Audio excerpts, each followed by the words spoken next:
ഒളിച്ചോട്ടം അതാണ് ഇപ്പോൾ നമ്മുടെ ഇൻസ്റ്റഗ്രാമിൽ ഏറ്റവും വലിയ പ്രശ്നമായിരിക്കുന്നത്. എനിക്ക് തോന്നുന്നു ഒരു നാഷണൽ ഇഷ്യൂ ലെവലിലേക്ക് അത് ഉയരാൻ സാധ്യതയുണ്ടെന്ന് തോന്നുന്നു. അപ്പോൾ ഞാൻ ഇത്തരത്തിലുള്ള സംഭവങ്ങൾക്കൊന്നും പ്രതികരിക്കാനോ ഞാൻ ഇന്നേ വരെ അങ്ങനെയുള്ള പരിപാടികൾക്കൊന്നും നിന്നില്ല. ഞാൻ ഈ സൈസ് എടുക്കുന്നതല്ല. ഇതാണ് ബ്രോ റിയാക്ഷൻ. അതായത് നമ്മുടെ സൊസൈറ്റിയിൽ നടക്കുന്ന ഒരു വിഷയത്തെക്കുറിച്ച് നിങ്ങളുടെ അഭിപ്രായം നിങ്ങൾ ഒരു വീഡിയോ രൂപത്തിലോ അല്ലെങ്കിൽ ഒരു ഫേസ്ബുക്ക് കുറിപ്പിന്റെ രൂപത്തിലോ നിങ്ങൾ സോഷ്യൽ മീഡിയയിൽ പോസ്റ്റ് ചെയ്ത് കഴിഞ്ഞാൽ അതൊരു റിയാക്ഷൻ ആണ്. അതിനെക്കുറിച്ച് താങ്കൾക്ക് ഇത്രയും നാളായിട്ട് അറിയില്ലായിരുന്നു. ഒളിച്ചോട്ടം അതാണ് ഇപ്പോൾ നമ്മുടെ ഇൻസ്റ്റഗ്രാമിൽ ഏറ്റവും വലിയ പ്രശ്നമായിരിക്കുന്നത്. എനിക്ക് തോന്നുന്നു ഒരു നാഷണൽ ഇഷ്യൂ ലെവലിലേക്ക് അത് ഉയരാൻ സാധ്യതയുണ്ടെന്ന് തോന്നുന്നു.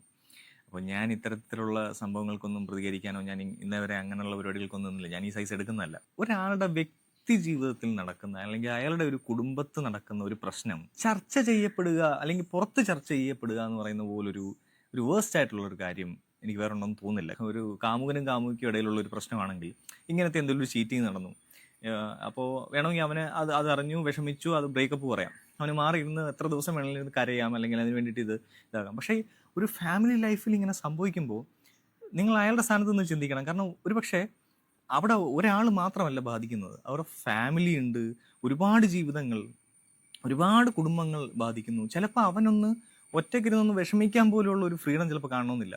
അപ്പം നിങ്ങൾ ഒരാൾ പിന്നെ ഒരു കാര്യം ഉണ്ടോ, ഈ ഒരു വിഷയത്തിനകത്ത് ഞാൻ പറയാണ്ട് വിട്ടുപോയത്, തുടക്കത്തിൽ നമ്മളൊരു ഫേസ്ബുക്ക് പോസ്റ്റ് കാണിച്ചല്ലോ, ഒരു ഫേക്ക് സാധനം ഒരുത്തിന് ഉണ്ടാക്കിയിട്ടിരിക്കുന്നത്.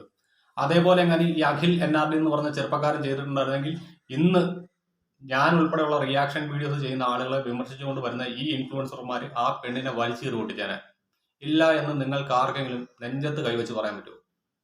അങ്ങനെയൊന്നും സംഭവിച്ചിരുന്നെങ്കിൽ നിങ്ങൾ ഇപ്പോൾ ഞങ്ങളുടെ കൂട്ടത്തിൽ നിന്നുകൊണ്ട് അവർക്കെതിരെ സംസാരിച്ചേനെ. അത്രേ ഉള്ളു സംഭവം. അന്നേരത്തേക്ക് നിങ്ങളുടെ എല്ലാവരും ഈ ഒരു മനോഭാവം മാറും.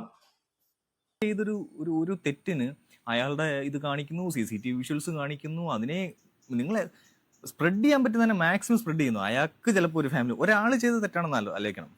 അയാൾക്കൊരു ഫാമിലി ഉണ്ടാവും, അയാൾക്ക് ചിലപ്പോൾ കസിൻസോ അല്ലെങ്കിൽ സിസ്റ്റർ ബ്രദർ അങ്ങനെ ആരെങ്കിലും ഒക്കെ ഉണ്ടാവും. ഇവർക്കെല്ലാമാണ് നിങ്ങൾ വളരെ മോശമായിട്ടുള്ളൊരു ഇമ്പാക്റ്റാണ് ഉണ്ടാക്കി വെക്കുന്നത് സമൂഹത്തിന് മുമ്പിൽ ഒരാൾ ചെയ്തൊരു കാര്യത്തിന്. അപ്പോൾ ഇത് സമൂഹത്തിന് ഞങ്ങളുടെ ലക്ഷ്യം അതേ ഉള്ളൂ. അവളുടെ വീട്ടുകാരും അവളും മാക്സിമം നാറണം. അതിനുവേണ്ടി തന്നെയാണ് റിയാക്ഷൻ വീഡിയോ ചെയ്യുന്ന പല ആളുകളും ഈ ഒരു ടോപ്പിക് എടുത്ത് വെച്ച് സംസാരിച്ചത്. കാരണം ഇനി ഇമാതിരി തെണ്ടുതരം കാണിക്കാണ്ട് ഒരുത്തിയും തന്നെടപ്പെടരുത്, അല്ലെങ്കിൽ ഒരുത്തനും തന്നെടം കാണിക്കരുത്.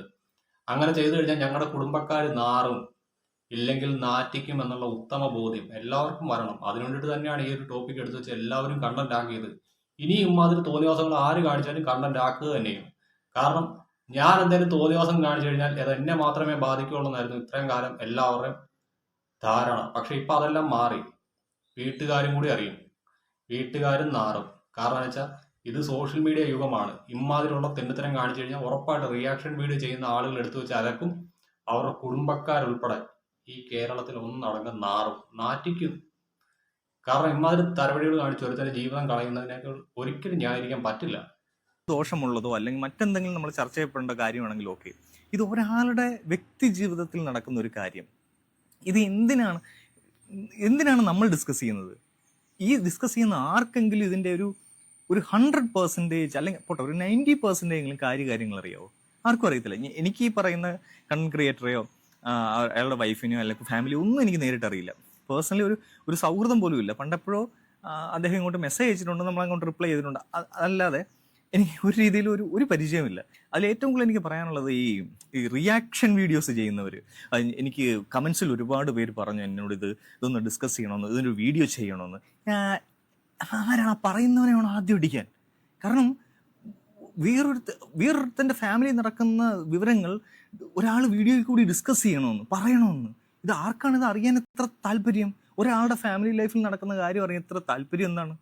ഓക്കെ, ഒരു സെലിബ്രിറ്റിയുടെ അല്ലെങ്കിൽ ആ രീതിയിൽ ഫെയിമായിട്ട് നിൽക്കുന്ന ഒരാളെ പറ്റിയിട്ട് നമുക്കറിയാനും അല്ലെങ്കിൽ അയാളുടെ വ്യക്തി ജീവിതത്തെ അല്ലെങ്കിൽ നല്ല കാര്യങ്ങൾ അറിയാൻ നമുക്ക് താല്പര്യം തോന്നാം. അത് നല്ല കാര്യം.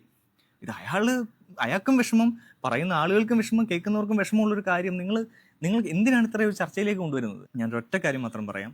സോഷ്യൽ മീഡിയ എന്ന് പറയുന്ന പല കാര്യങ്ങൾക്കും നമുക്ക് ശബ്ദം ഉയർത്താൻ വേണ്ടിയിട്ടുള്ളതാണ്.